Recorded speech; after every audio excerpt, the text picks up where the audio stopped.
is a remarkable, and to spiritualists, painful story. But it bears its own lessons and should be faithfully recorded.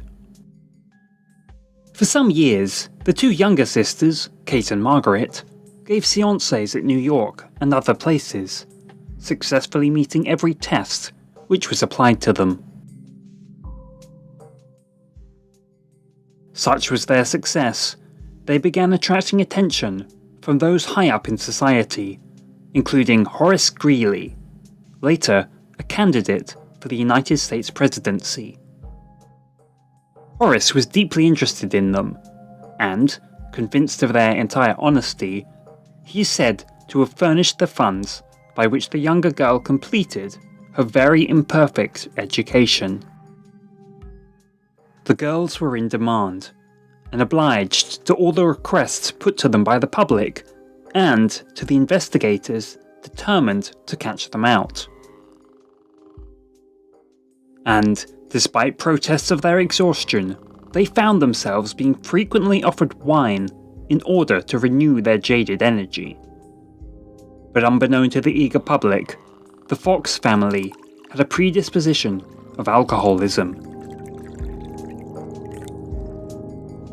But as Margaret began to grow tired of the relentless demands placed upon her, she chanced upon a reprieve in the form of Dr. Elisha Kane, a famous Arctic explorer whom she fell madly in love with. But Kane, as his first name might imply, was a man of Puritan faith, and Puritans believe that the Bible represents the absolute final word in spiritual inspiration.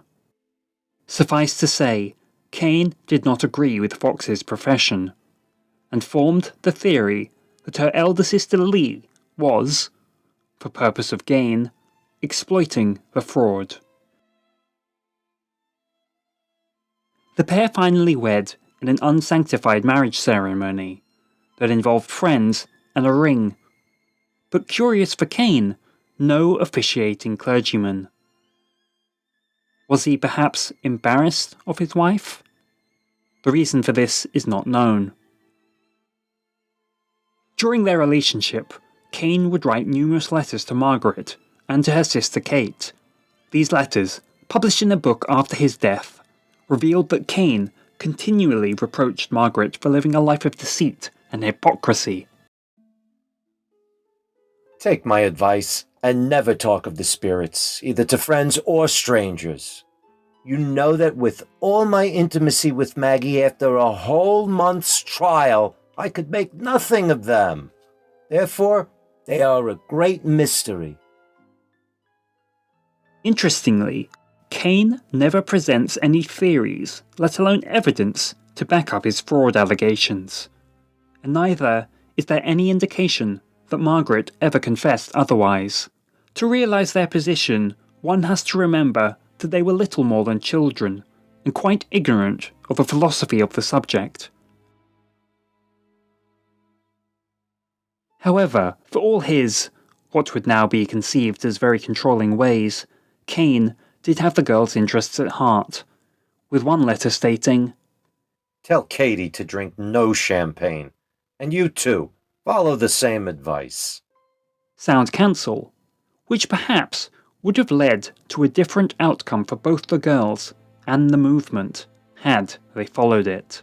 But despite the constant barrage from the man she adored, Margaret would not denounce her powers. That is until 1857, when Dr. Kane died, and the widow, now calling herself Mrs. Fox Kane, forswore all phenomena for a time, and was received into the Roman Catholic Church. However, broken-hearted and almost penniless, eventually Margaret took to working as a medium once again, but the drinking also continued, and her health and her mental state began to decline.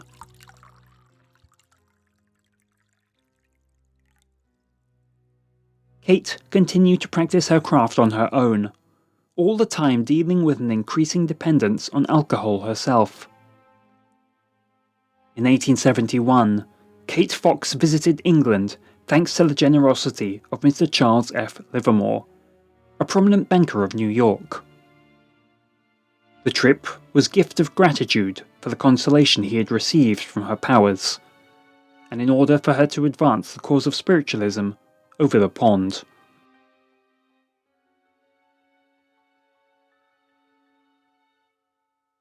While staying in London, Kate managed to find love, marrying Mr. Henry Jenkin, a Londoner, barrister at law, and an early adapter of spiritualism in England. Mrs. Kate Fox Jenkin, as she came to be known, and her husband were met in the early 70s in good social circles in London, and her services were eagerly sought after. One observer, Professor Butteroff of the University of St. Petersburg, who, after investigating her powers in London, wrote in an 1876 edition of The Spiritualist, "From all that I was able to observe in the presence of Mrs. Jenkin, I am forced to come to the conclusion that the phenomena peculiar to her are of a strongly objective and convincing nature, and they would, I think, be sufficient for the most pronounced but honest skeptic to cause him to reject ventriloquism, muscular action, and every such artificial explanation of the phenomena." By 1885, spiritualism was on the decline, and investigations of fraud began to increase. Margaret was called before a commission in New York to prove her skills. A test she failed miserably. Was this proof that she had no such gift after all? Or was it because she, like most days, was drunk at the time? Again, a matter for one's belief system there. Meanwhile, Kate saw the death of her beloved husband from a stroke.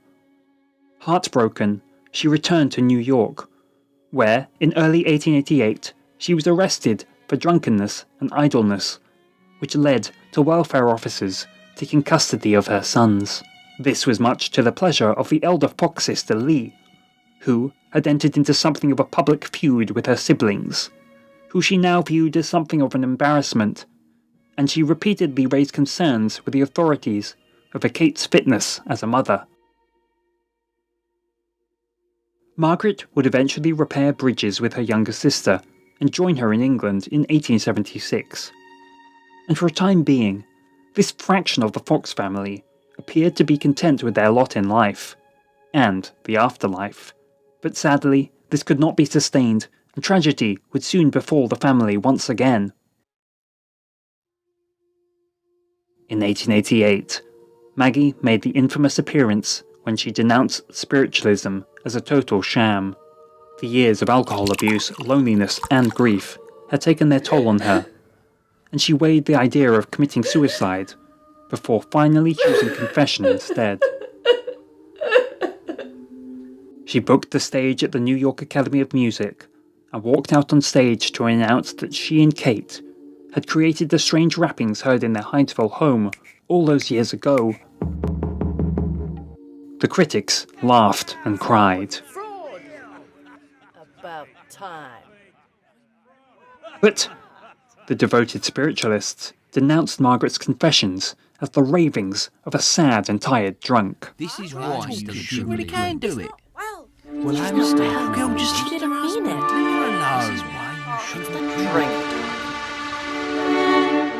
However, in 1891, Margaret would recant her confession, proclaiming that that had been the lie, not her spiritualism. Kate later drank herself to death in July of 1892, at the age of only 56. Her body was discovered by one of her sons, while Margaret died in March 1893 at the age of 59, in a friend's home in Brooklyn.